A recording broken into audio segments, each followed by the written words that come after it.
il faut quand même qu'on se dise ce qu'on peut faire.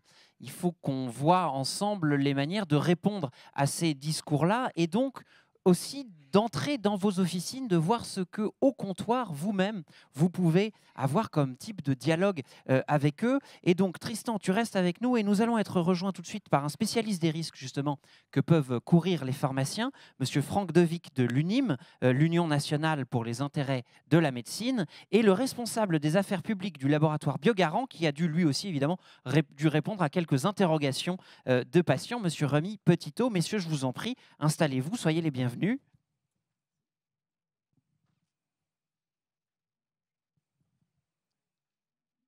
Tenez.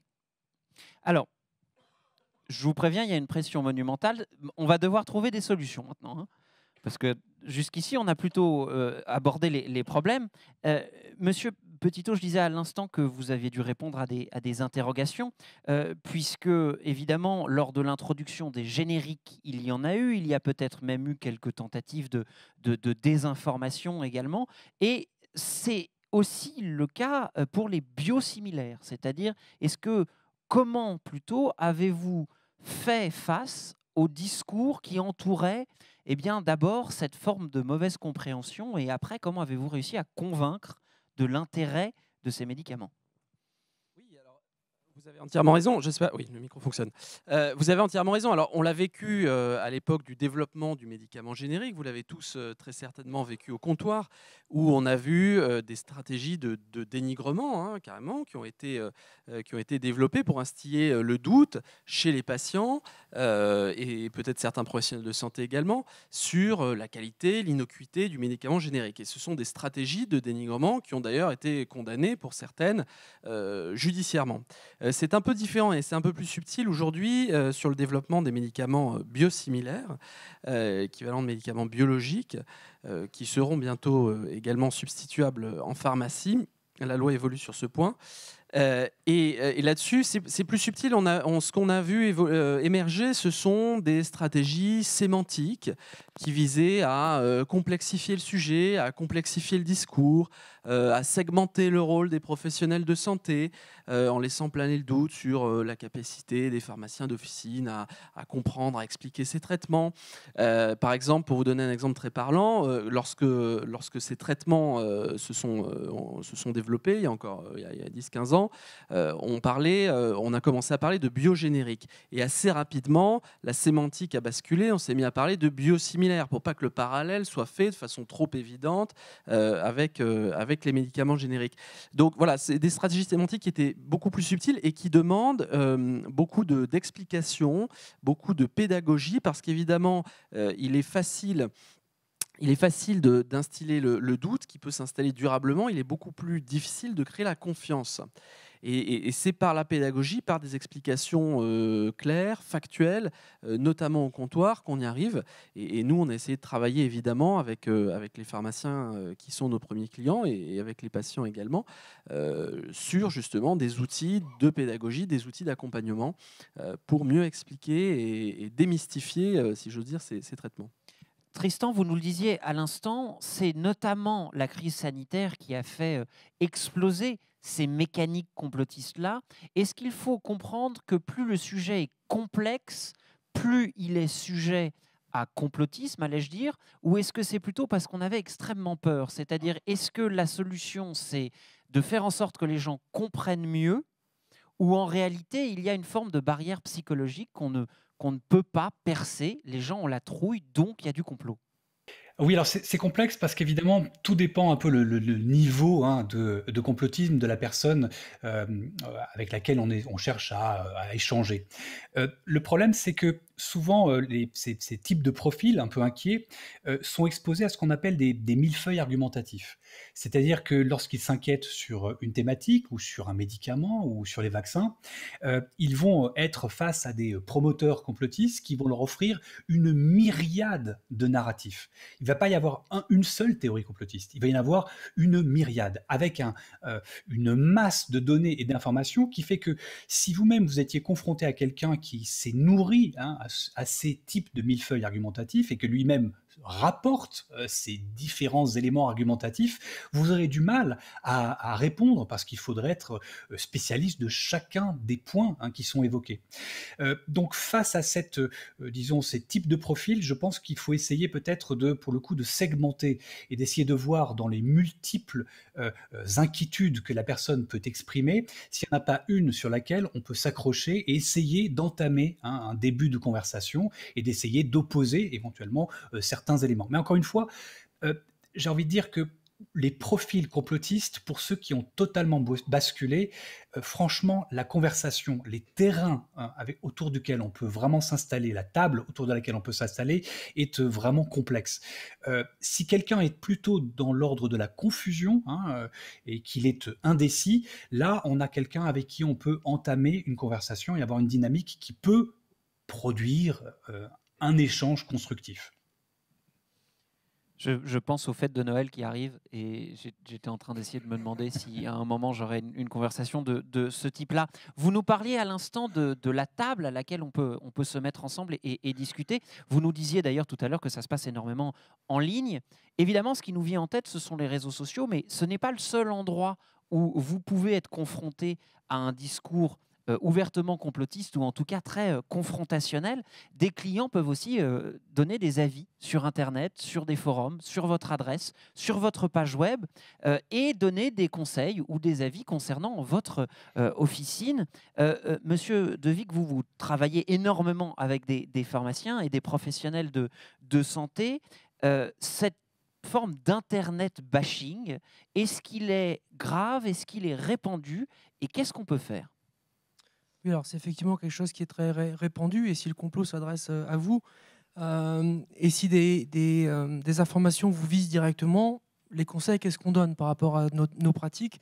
C'est surtout déjà que chaque cas est particulier et que chaque cas doit être analysé calmement par vos soins. Ne jamais réagir à chaud, ça c'est déjà une première remarque.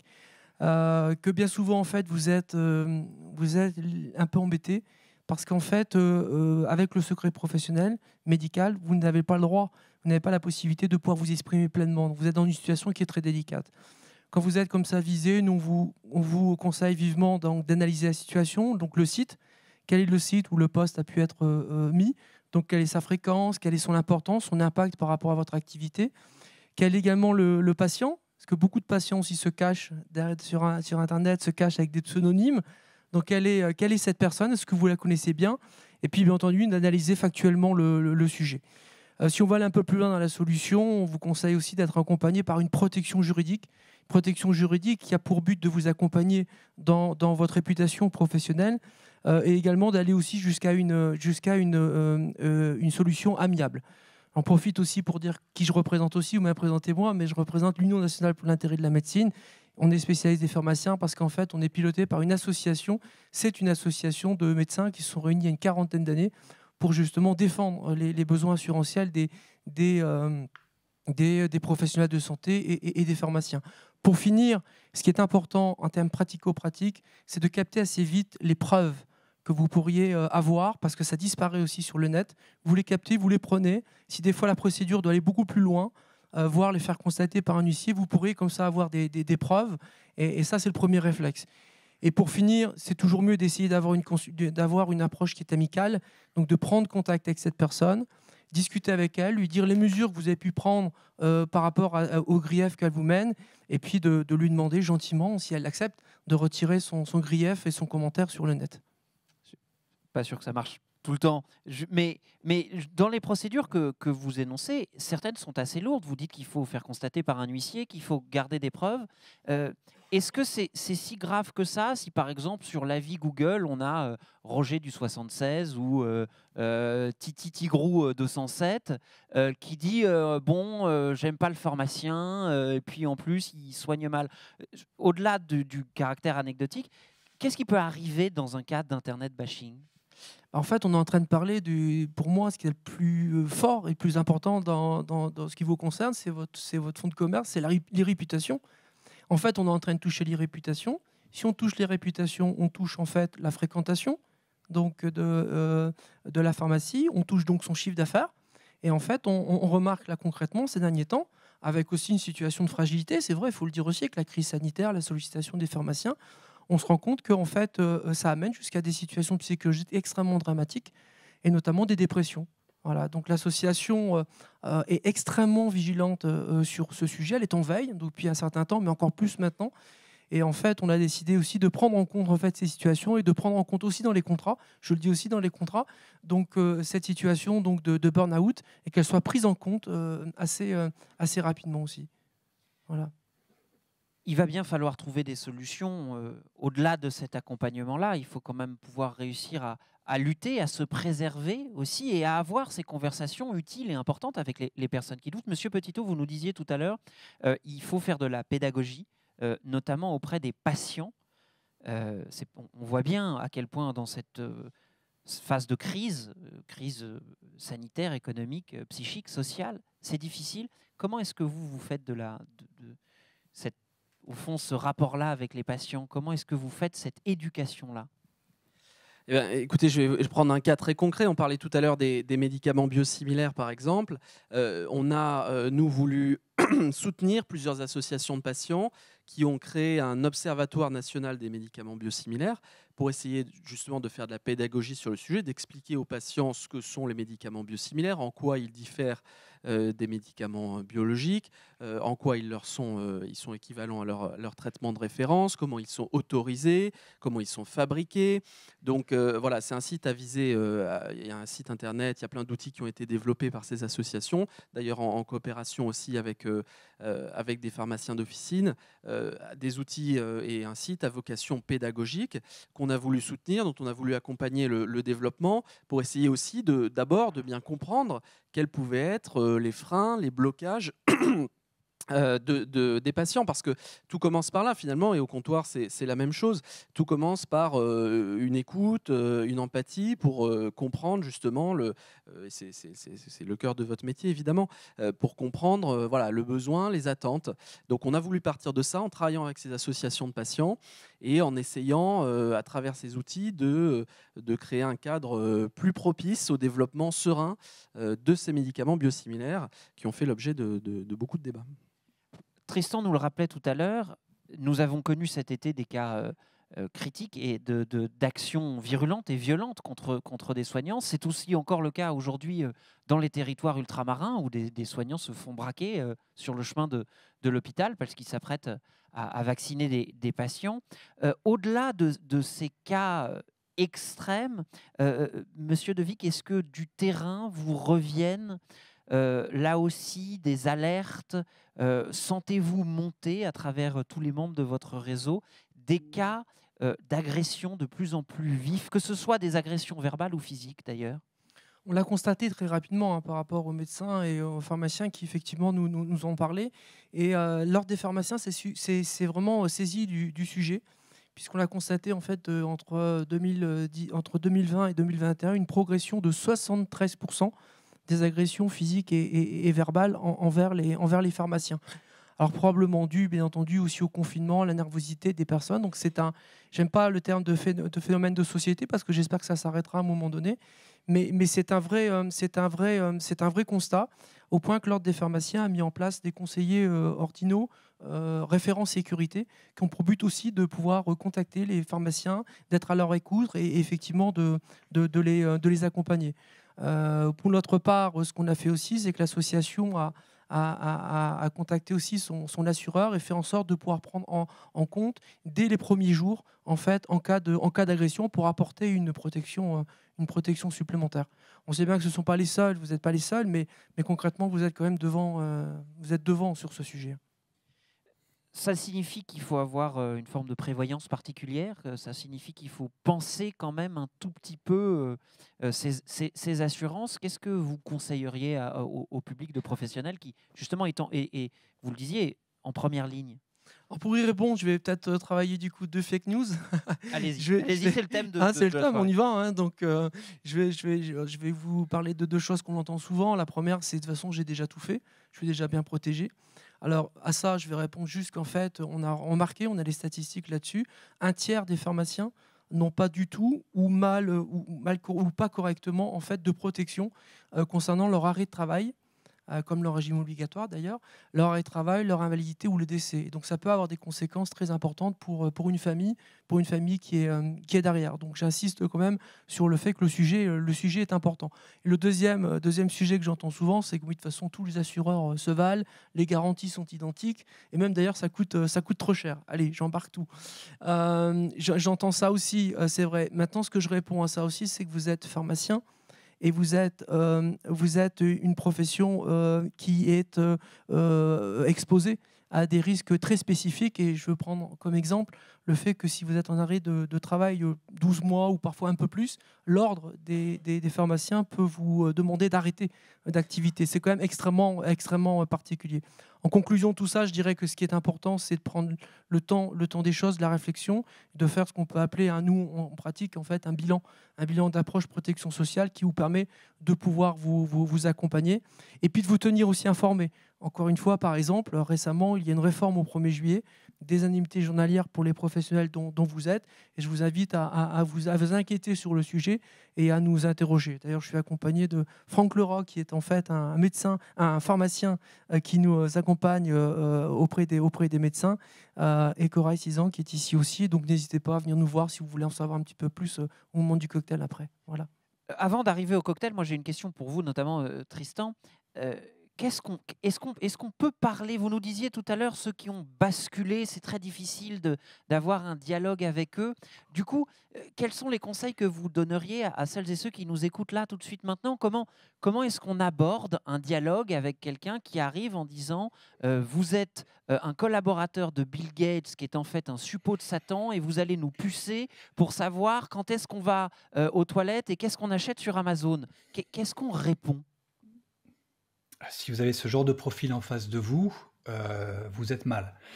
Parce que si on a quelqu'un qui est à ce type de profil, c'est quelqu'un qui a profondément basculé. Et je crains que ça soit difficile d'engager une conversation parce que vous serez perçu de toute façon comme une sorte d'entité diabolique.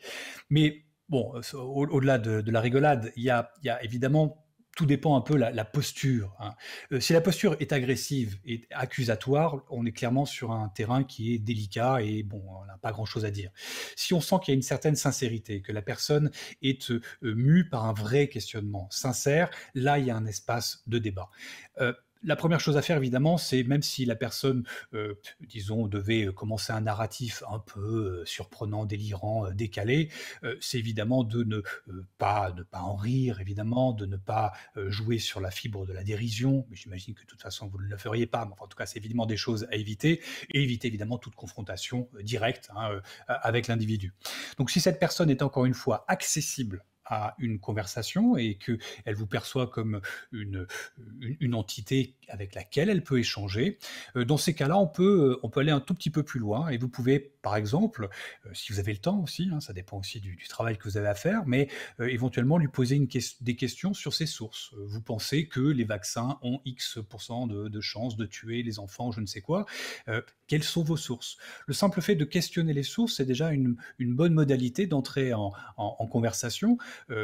Vous pas comme une sorte d'entité supérieure, vous écoutez, vous êtes dans une posture d'écoute, donc la personne peut être déjà abaisser un petit peu sa garde, et à partir du moment où elle a éventuellement trouvé des sources, si jamais elle avait des sources plus ou moins fiables à vous mettre en avant, plus ou moins fiables, relativement fiables, eh bien dans ce début de conversation, éventuellement commencer à lui dire, écoutez, il y a des sites assez sérieux sur lesquels vous pouvez aller et qui peuvent vous donner tel type d'informations sur le questionnement spécifique que vous avez sur le danger des vaccins pour les jeunes ou je ne sais quoi. Mais encore une fois, c'est vraiment sur une frange de profil plutôt d'indécis ou de gens qui sont dans la confusion informationnelle, plutôt que sur des profils qui ont des tendances militantes ou qui ont basculé dans le braquet de vous faites partie d'un système oppresseur, vous êtes des relais, vous êtes des collabo, qui est un terme malheureusement en ligne, qui est assez effroyablement utilisé, régulièrement utilisé. Et c'est donc dans ces espaces-là plutôt d'individus, encore une fois, qui sont soit dans la confusion, soit dans le doute, soit éventuellement dans la crainte, qu'on peut commencer à envisager un début de conversation. Au-delà de ça, pour le reste, encore une fois, si quelqu'un arrive et vous considère comme un reptilien, je crois que vous pouvez simplement lui dire oui, peut-être. Merci beaucoup Tristan, merci beaucoup messieurs pour Merci. vos conseils Merci à vous. et votre analyse.